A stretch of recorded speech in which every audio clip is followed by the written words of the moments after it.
My name is Shannon Newson. I'm the founder and director of Beyneynu, an organization that monitors missionary activity worldwide, exposes the agenda behind Christianity, and more recent, the phenomenon of covert missionaries that have infiltrated the Jewish community. Tonight's going to be different because usually the presenter comes up with a presentation they've prepared for, they've studied for, they have all of their books and papers that they read from. But Rabbi Singer, most of you know his brain is brilliant. And tonight we want to give you the opportunity to ask him your most probing questions. And I don't think Rabbi Singer needs an introduction, so how about we just all give him an applause and tell him to come up here.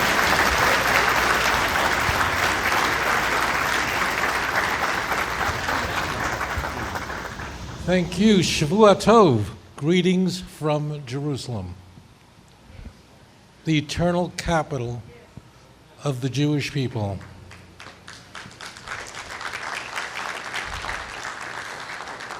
The God of Israel keeps his promise. The Lord of Israel, he does not change his mind because he's not a man. V'gam netzach Yisrael lo yishaker, and the glory of Israel does not lie, ki lo odomu hu li'inochem, because he's not a man that he will change his mind. What I love to do whenever I'm speaking is I really love to listen to your questions. And I love to hear what's on your mind. So what I'm going to do is, instead of, as Shannon said, I have no script. What I'd like to do is hear your questions, and let's see if we can enjoy a little Tanakh tonight. So I'm going to turn this to you, whoever has the courage to stand up and ask the first question. Let's go for it. Let's get biblical. Since we know that Jesus is not the Messiah, what is expected of the Messiah when he is to come? Okay, so if you would have asked that question 2,100 years ago, I said 2,100 years ago because Christianity had not yet begun, the answer would be the same. The answer would be, let's take a look at Isaiah chapter 2. Jerusalem is going to be raised up above all mountains. All the nations will flock to it, will stream to it. For out of Zion will come forth a law. Because all the world will come to believe in one God, in the same God of Abraham, Isaac, and Jacob, war will come to an end. Strife will come to an end. Lo yisa goy el goy cherev, v'lo yilmudu oid milchama. Nation will not lift up sword against nation, neither will they learn of war anymore. These words are so iconic, so famous, that the United Nations, my favorite place in the world, what will we ever do without the UN? The UN, our good friend, the great friends of the Jewish people. Every day I wake up, what happens? Thank God the UN's there. All right, we're fine. So even the UN on 42nd Street and 1st Avenue, northeast corner, these words are engraved, Isaiah chapter 2, verse 1 through 4. Even the UN gets it. And for some reason that is inexplicable, these iconic words that the world will come to know about the God of Abraham, Isaac, and Jacob, war will end, nations will come to Jerusalem, they will go up to Jerusalem like a stream, water going up. That means defying the laws of nature. And for some reason, these passages, this numinous message is the center of the messianic promise, and for some reason, which I can't possibly explain, not a single author in the Christian Bible, not one, thought that Isaiah chapter 2 should be quoted in the Christian Bible. Like, how did you escape that? If we are to believe that the New Testament is there to convey a story about a Messiah and his message, how could you ignore that? How could you delete that?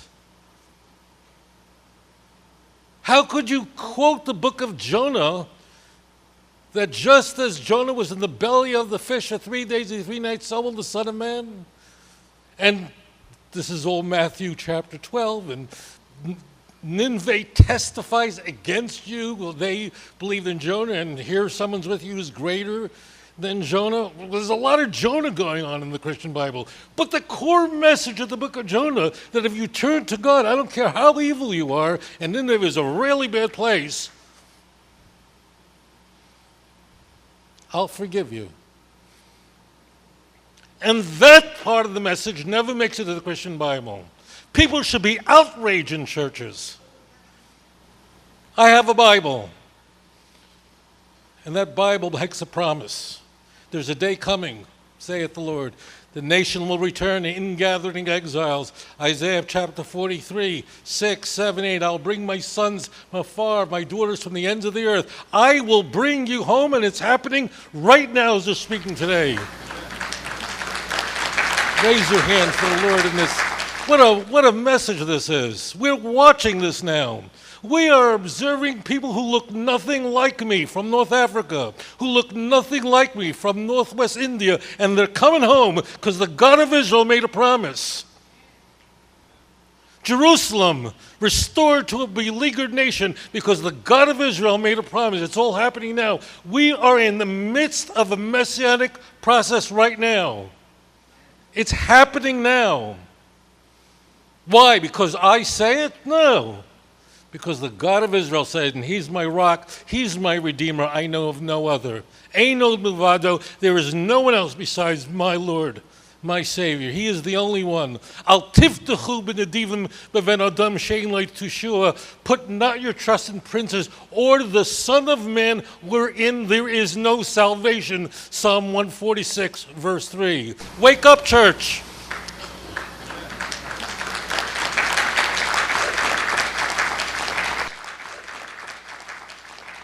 These books were not written after Christianity to make the New Testament look stupid.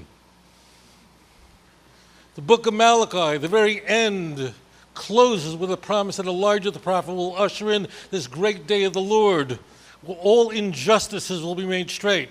I didn't say it, it says it in Scripture.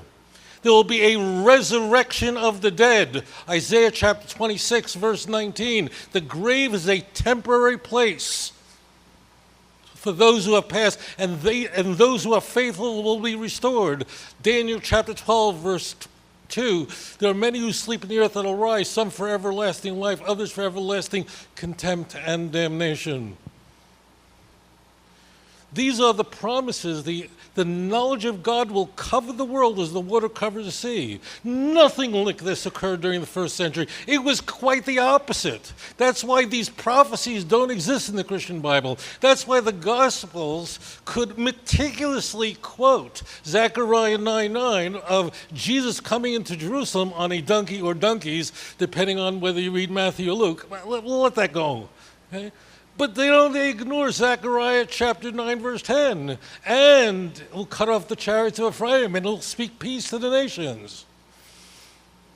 And all the nations of the world will serve the same Mashiach. Daniel chapter 7, verse 14. Who's the Son of Man? If you're the Son of Man, that means you're not the son of a virgin. Isn't that complicated, right? This is like straight Bible. So these are the promises that we were promised. But what were we given? We were given we're presented with a religion that didn't bring peace but war, the bloodiest religious war in human history was committed. Was Christians killing each other. From 1618 to 1648, Catholics and Protestants decided to just kill each other. 8 million people were killed in the 30 years. So that's why it's called the 30-Year War. So the bloodiest religion in human history. There was no peace in the first century. does the opposite. There was war and the nation was exiled, not gathered in. It's the very reciprocal of this. Second coming, while second comings very successfully explain away any false Messiah, the notion is completely unheard of and unfounded anywhere in the Hebrew Scriptures. Christians believe, you got to know this, Christians believe, I'm talking like good, nice Christians, really believe, who have a favorable, charitable view of Jewish people. Okay? Christians really believe that the Jews are blind. Christians genuinely, I'm talking really nice, just nice Christians, nice people. They really look at the Jewish people, the very people who keep them out of prison, do their tax return, deliver their babies, invent the vaccines that keep them alive. When I was a kid, I remember people walking around with polio. It was a common sight. We don't see that anymore, right? But people believe that these people are blinded. And the church had to explain away why Jews don't believe in Jesus. Now, one is that they're a demonic people, and there's plenty of verses in the Christian Bible that can explain that. But what do you tell the nice Christians? Right? So why don't the Jews figure this? You just see this is a grand mystery that nobody knows about. 1 Corinthians chapter 2, verse 8. That if the rulers of the epoch knew who the Lord of glory was, they would have never crucified him. Of course, then you wouldn't have a religion. Literally, Paul says this is a grand mystery that no one could have known. Or that the Jews had to reject Jesus, and there was Gentiles that had to accept him in order to spark a jealousy among the Jewish people. Romans chapter 9 and 10, right? Never will a Christian ever say to you, you know why Jews don't believe in Jesus? You're never going to hear this. Because they read the Bible and they just draw a different conclusion than we do. Never. They can't, because everyone goes, well, why do they? They're the only ones who can read this book in its original language. It's the message was given to them, to their prophets, who were all Jewish. So you don't have to ask today or after Christianity. In fact, the only thing that Christianity is very helpful for is two things.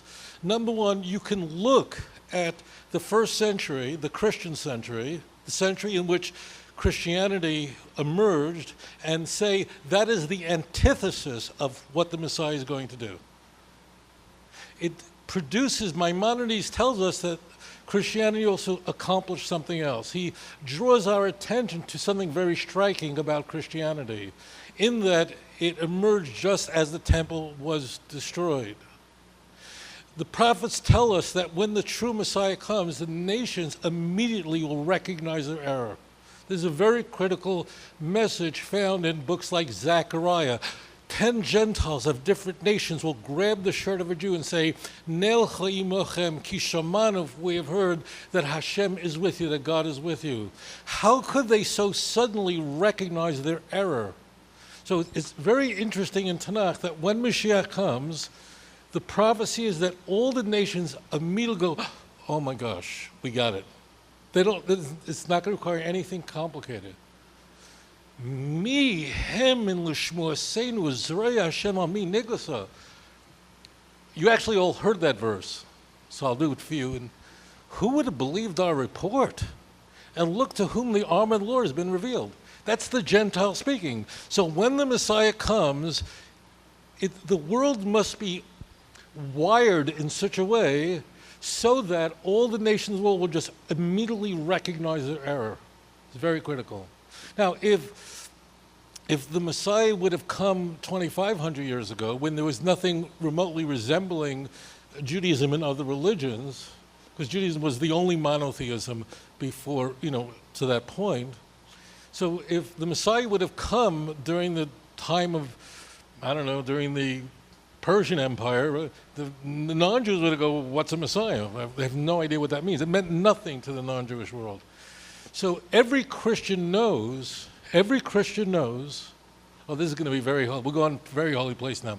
Every Christian knows, this is not a delightful thought, but they all are very aware that Judaism is the default baseline. If we're wrong about Jesus, then who has the truth? If you ask any Christian, look, if you're wrong about, if Jesus is not the Messiah, and the New Testament's not the Word of God, then who then has the truth? What would every Christian then have to say? It would not be pleasant, but they would have to say, this is why you guys make Christians so nervous, because you're joining the default baseline. If nothing changed, then what? Then who has the truth? The Jews, right? It then reverts back to not just Judaism, but Orthodox Pharisaic Judaism. Matthew 23, verse 1. The Pharisees sit in the seat of Moses, and the oracles were given to the Jewish people, Romans 3:2. I mean, it's very clear that Judaism is the default baseline. So Christianity is the perfect religion to lead up to the Messianic age, because once the world is filled with the ideas of Christianity, and that is the world religion other than Judaism, the moment Mashiach comes and it's not Jesus, immediately everyone goes, oh my gosh, we got it. If it had just been Hinduism, a much older religion, if it had just been Zoroastrianism, a much older Persian dualistic religion, if it had just been Buddhism, people go, well, what's that? But Christianity makes it possible for people to immediately repent and join the children of Israel. And that's what's happened to so many people here in this room.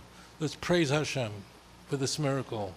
So that's the role of Christianity in a positive way. Yes, sir.